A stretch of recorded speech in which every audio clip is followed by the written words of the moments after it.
Good afternoon, folks. Sorry to keep you waiting a few minutes. 45 years, the United States Supreme Court has recognized the college's freedom to decide how to build diverse student bodies and to meet their responsibility of opening doors of opportunity for every single American.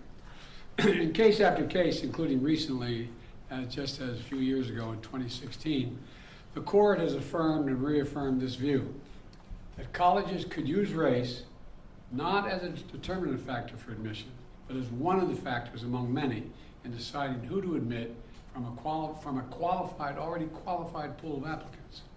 Today, the court once again walked away from decades of precedent and as the dissent has made clear. The dissent states in today's decision, quote, rolls back decades of precedent and momentous progress, end of quote. I agree with that statement from the dissent.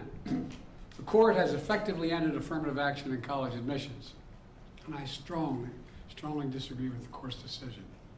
Because affirmative action is so misunderstood, I want to be clear, make sure everybody's clear about what the law has been and what it has not been until today.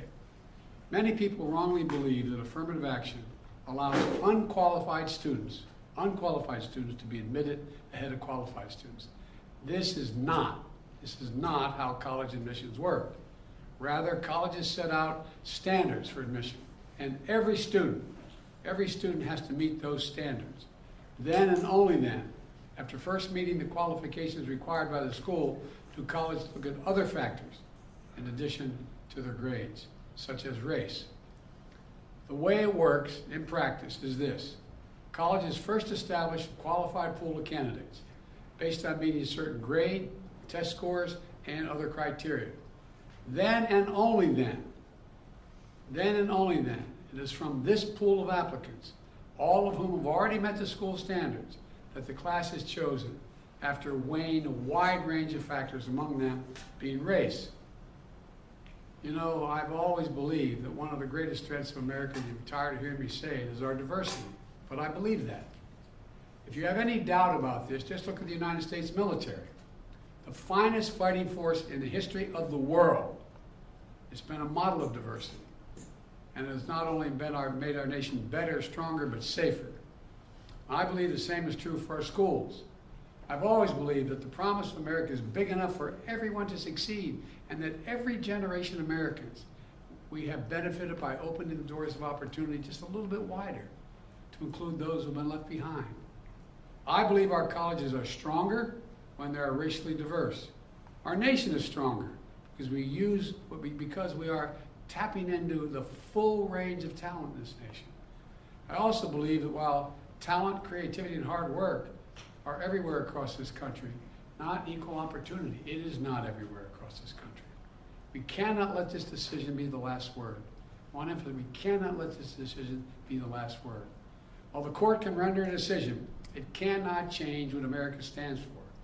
America is an idea unique in the world, an idea of hope and opportunity, of possibilities, of giving everyone a fair shot, of leaving no one behind. We've never fully lived up to it, but we've never walked away from it either. We will not walk away from it now. We should never allow the country to walk away from the dream upon which it was founded. That opportunity is for everyone, not just a few. We need a new path forward, a path consistent with a law that protects diversity and expands opportunity. So today I want to offer some guidance to our nation's colleges as they review their admission systems after today's decision. Guidance that is consistent with today's decision. They should not abandon, let me say this again, they should not abandon their commitment to ensure student bodies of diverse backgrounds and experience that reflect all of America. What I propose for consideration is a new standard, where colleges take into account the adversity a student has overcome when selecting among qualified applicants. Let's be clear, under this new standard, just as was true under the earlier standard, students first have to be qualified applicants. They need the GPA and test scores to meet the school's standards. Once that test is met, then adversity should be considered, including a student's lack of financial means, because we know too few students of low-income families, whether in big cities or rural communities, are getting an opportunity to go to college. When a poor kid, maybe the first in their family to go to college, gets the same grades and test scores as a wealthy kid, his whole family's gone to the most elite colleges in the country, and whose path has been a lot easier. Well, the kid who faced tougher challenges has demonstrated more grit, more determination, and that should be a factor that colleges should take into account in admissions, and many still do. It also means examining where a student grew up and went to high school. It means understanding the particular hardships that each individual student has faced in life, including racial discrimination that individuals have faced in their own lives. The court says, quote, "Nothing in this opinion should be construed as prohibiting universities from considering an application's discussion of how race has affected his or her life, but be it through discrimination or inspiration or otherwise," end of quote. Because the truth is, we all know it, discrimination still exists in America. Discrimination still exists in America. Discrimination still exists in America. Today's decision does not change that. It's a simple fact. If a student had to overcome adversity on their path to education, college should recognize and value that. Our nation's colleges and universities should be engines of expanding opportunity through upward mobility. But today, too often, that's not the case. Statistics, one statistic, students from the top 1% of family incomes in America are 77 times more likely to get into elite college than one from the bottom 20% of family incomes. 77% greater opportunity. Today, for too many schools, the only people who benefit from the system are the wealthy and the well-connected. The odds have been stacked against working people for much too long. We need a higher education system that works for everyone, from Appalachia to Atlanta and to far beyond. We can and must do better, and we will. Today, I'm directing the Department of Education to analyze what practices help build a more inclusive and diverse student bodies and what practices hold that back.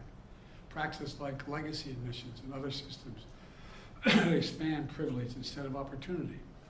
Colleges and universities should continue their commitment to support, retain, and graduate diverse students and classes.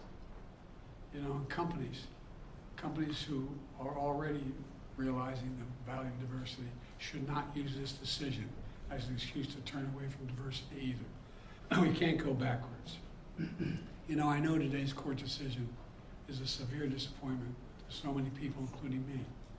But we cannot let the decision be a permanent setback for the country. We need to keep an open door of opportunities. We need to remember that diversity is our strength. We have to find a way forward. We need to remember that the promise of America is big enough for everyone to succeed. You know, that's the work of my administration, and I'm always going to fight for that. And I want to thank you all. And I know you've been told I have a helicopter out there waiting to go up to do an interview in New York. I'll be talking more about this, a live interview. But thank you very much, and we're going to have plenty of time to talk about this. But we're not going to let this break us. President Biden, the Congressional Black Caucus said the Supreme Court has thrown into question its own legitimacy. Is this a rogue court? This is not a normal court. Should there be term limits for the justices, sir? Okay, thank you for